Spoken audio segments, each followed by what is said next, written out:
Good afternoon, everybody. Thanks for tuning in. John Kelly, profiler here, and welcome.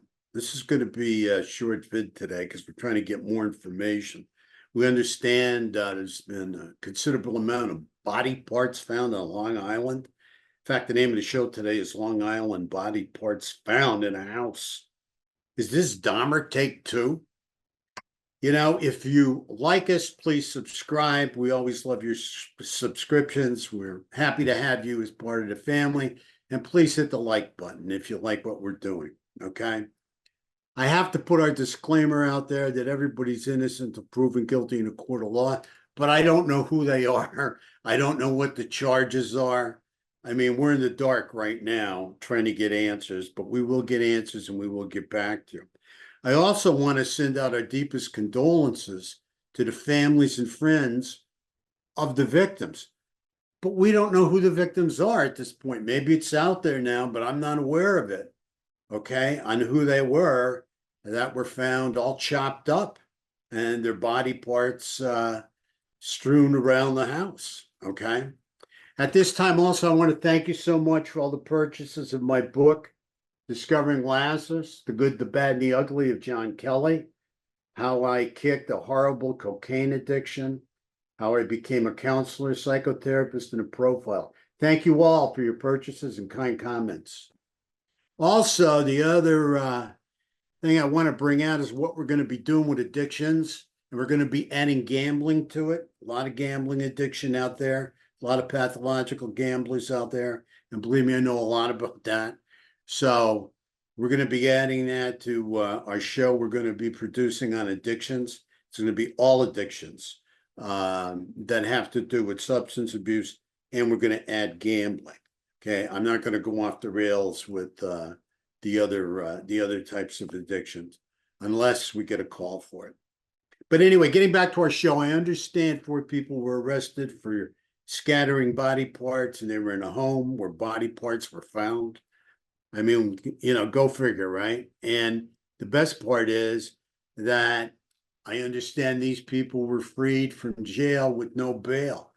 Okay, so you're found in a house with all these body parts, and everybody gets out. No bail, no bail. What guarantees you have a person isn't going to book? I mean, if you murdered somebody, chopped them up, would you book or would you show up for your hearing? Right? Get out of jail free card. I wonder what would have happened if it was Jeffrey Dahmer. Like, what if Jeffrey Dahmer was released with no bail when they found the body parts in his place, right? Gee, I wonder what he would have done.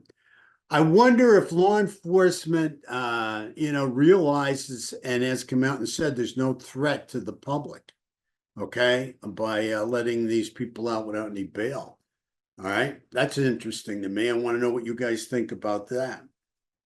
Was the prosecutor sure, this was not some kind of cult, like a murdering cult, of people, because that's what happens with cults when they're doing sacrifices or whatever, right? They cut people up or whatever, chop them up. There's a lot of that involved.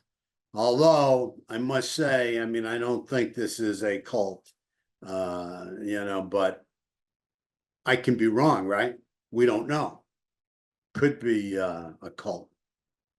I'm wondering if the prosecution's sure there's not a blade-wielding psycho killer out there that, was keeping and sitting on body parts. I mean, we've seen many serial killers sit on body parts and bodies. There's no question about it.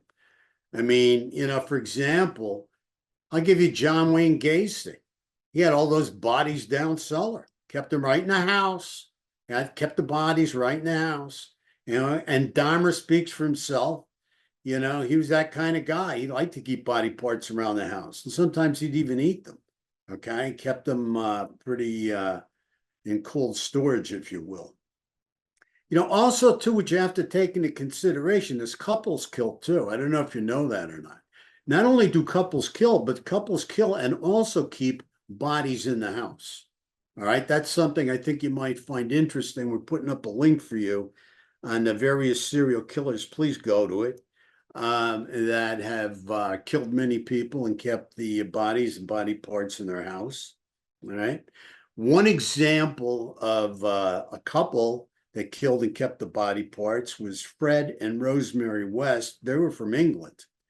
They had a daughter by the name of Heather. She went to school and she was telling her friends about what went on as far as being abused. And I think she alluded a little too much that maybe her mother and father were killing people.